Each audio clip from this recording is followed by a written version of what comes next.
कुलक्षये प्रणश्यन्ति कुलधर्माः सनातनाः। धर्मे नष्टे कुलं कृत्स्नम् अधर्मो विभवत्युत। कुल के नाश होने से सनातन कुल धर्म नष्ट हो जाते हैं। अर्जुन कुल धर्म कुलाचार को ही सनातन धर्म समझ रहा था। धर्म के नाश होने पर संपूर्ण कुल को पाप भी बहुत दबा लेता है। अधर्माभिभवात् कृष्ण प्रदुष्यन्ति कुलस्त्रियः। स्त्रीषु दुष्टासु अर्ष्णेय जायते वर्णसंकरः। हे कृष्ण, पाप के अधिक बढ़ जाने से कुल की स्त्रियां दूषित हो जाती हैं। हे वार्ष्णेय, स्त्रियों के दूषित होने पर वर्ण संकर उत्पन्न होता है।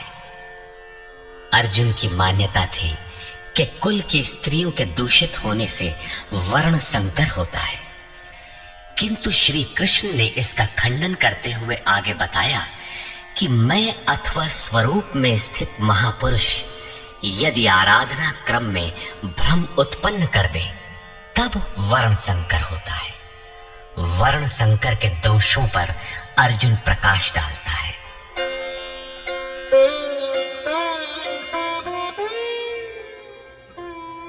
संकरो नरकायैव कुलघ्नानां कुलस्य च।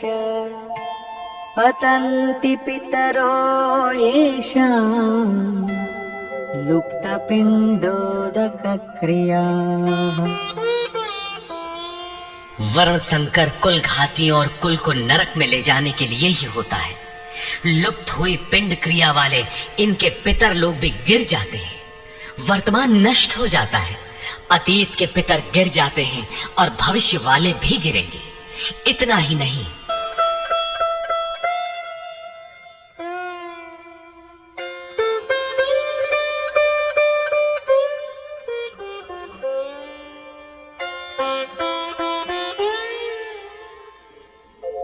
दोषैरेतैः कुलघ्नानां वर्णसंकरकारकैः उत्साद्यन्ते जातिधर्माः कुलधर्माश्च शाश्वताः। इन वर्ण संकर कारक दोषों से कुल और कुलघातियों के सनातन कुल धर्म और जाति धर्म नष्ट हो जाते हैं। अर्जुन मानता था कि कुल धर्म सनातन है, कुल धर्म ही शाश्वत है, किंतु श्री कृष्ण ने इसका खंडन किया और आगे बताया कि आत्मा ही सनातन शाश्वत धर्म है। वास्तविक सनातन धर्म को जानने से पहले मनुष्य धर्म के नाम पर किसी न किसी रूढ़ि को जानता है। ठीक इसी प्रकार अर्जुन भी जानता है जो कृष्ण के शब्दों में एक रूढ़ि है।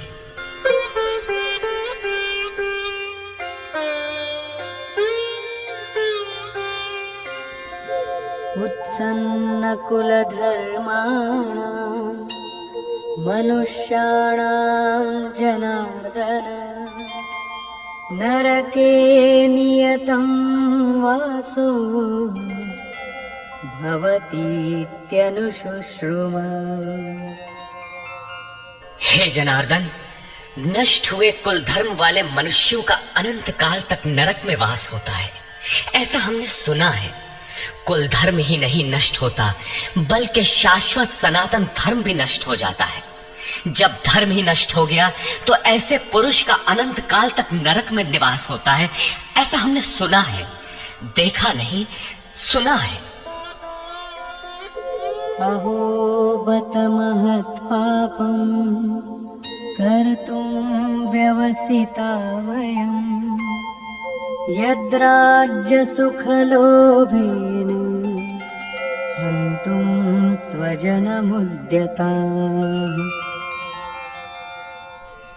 आओ, शोक है कि हम लोग बुद्धिमान होकर भी महान पाप करने को तैयार हुए हैं।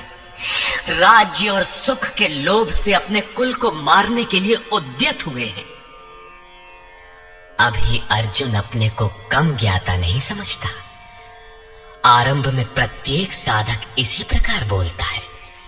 महात्मा बुद्ध का कथन है कि मनुष्य जब अधूरी जानकारी रखता है तो अपने को महान ज्ञानी समझता है, और जब आधे से आगे की जानकारी हासिल करने लगता है तो अपने को महान मूर्ख समझता है। ठीक इसी प्रकार अर्जुन भी अपने को ज्ञानी ही समझता है। वो कृष्ण को ही समझाता है कि उस पाप से परम कल्याण हो, ऐसी बात भी नहीं। केवल राज्य और सुख के लोभ में पड़कर हम लोग कुल नाश करने को उद्यत हुए हैं, महान भूल कर रहे हैं। हम ही भूल कर रहे हैं ऐसी बात नहीं, आप भी भूल कर रहे हैं। एक धक्का कृष्ण को भी दिया। अंत में अर्जुन अपना निर्णय देता है